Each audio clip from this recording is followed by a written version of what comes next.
Hi, I'm Chef Bam Piencenaves. I would like to invite you to my first ever in-depth course with the Bailiwick Academy called From Homebaker to Business Owner. I used to work in the corporate scene for a very long time. I only have one child, Rafa.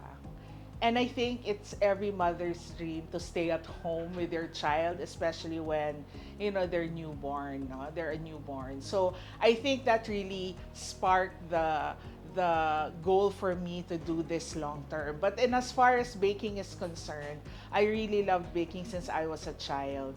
And growing up, you read a lot of books saying you should turn your hobby into a full-fledged business so you don't have to work a day in your life. So I think that was our common goal, my husband and I, when we started this business. The most important mindset shift that I had to do transitioning from being a home baker to a business owner is not being afraid to take risks. And I think a lot of the home bakers out there are too scared to even start it because they feel like, it's what if it's not going to succeed, or what if I don't have what it takes to run the business. And I think a lot of the fear is what's stopping them from taking the first step. So that mindset shift, and it started with a conversation I had with my husband at that time when he told me, but everything else in your life, you made the right decision. So what makes you think you will make the wrong decision this time? So until now, I still am challenged to overcome that mindset. So I don't know if it's a generational thing, or I don't know if it's because I've worked for so long that it's very difficult for me. And it may be easy for some people, but for me, that's the biggest mindset shift I needed to do. If there's one piece of advice that I wish somebody told me, it is that it's hard, but it's not impossible. And I think people look at it parang black and white. They only see it's hard and it's impossible, or it's easy and it's possible. But there's such a thing as it's hard and yet it's not impossible.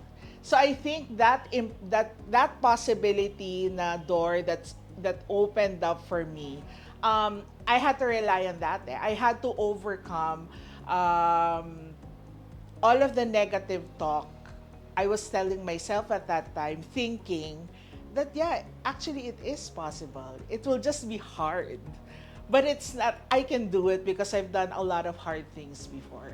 Being a mother is hard, and I was able to do it. So, so I think that's the number one advice I would tell others. Data driven decisions or decision making is very important because you cannot manage what you cannot measure.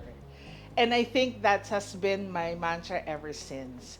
Every decision that you make, especially when your resources are low at the start, and it will be low at the start. I mean, nobody starts off a business being, transitioning from a home baker to a business owner. Nobody has that much money to really play with. No? Maybe some that are really very lucky.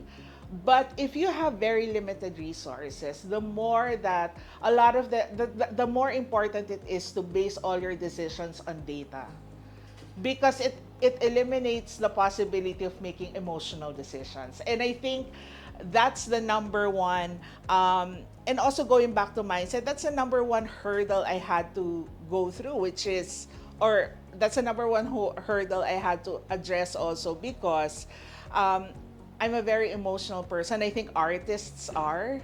So I didn't want to make business decisions off of what I'm feeling for the day. So I'm very disciplined when it comes to making sure that the reports are on time. That's the last thing I read before I go home, before I go to sleep. The first thing I read after our daily meetings with the team. So all of the decisions that we make is based off of just purely statistics. And I think it also allows you to run a very efficient team that doesn't have like subjectivity in it, because you can explain to them why you're making the decision and what is the basis of the decision. So you basically remove the distractions out the window. The favorite part of the business process for me is really interacting with my team, because I think I've spent a lot of hours building a very involved team. And I think efficient team is very different from being an involved team, right? So the very my favorite time of the day is always my daily meetings with the team, which is at 9:30 in the morning every single day, Monday to Sunday. It's very important because it allows me to get in touch with them, ask them what their issues or concerns are, how can I help resolve those issues. And also it also allows me, because as you transition from being a home baker to a business owner, you're going to set the North Star. And I think that's very important, to be very, very clear on what you hope to achieve for that day.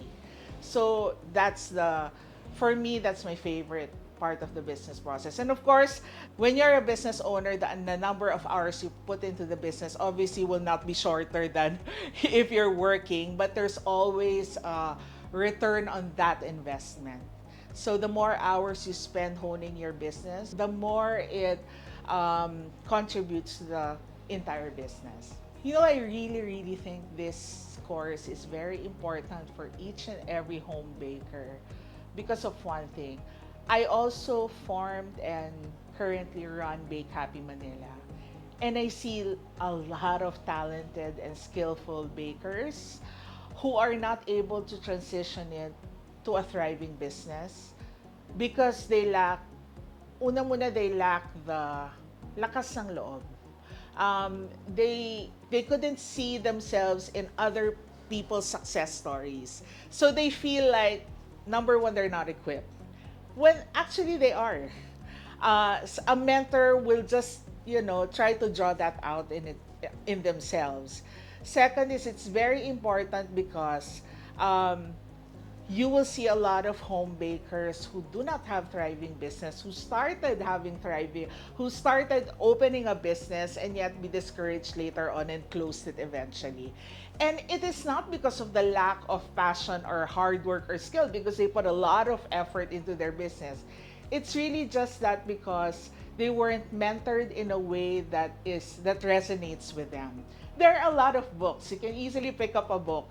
But if you don't really get it from somebody who's been through your steps, who actually also cried the same time that you cried, or who do not really experience the challenges of, you know, trying to manage your family's affairs and then trying to put extra effort in the business or hours in the business, sometimes it doesn't resonate with them.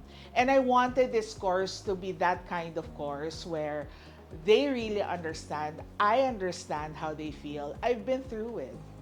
I've been through the cycle of not having enough money to pay for the 13th month pay or the electricity bills, but I got through it.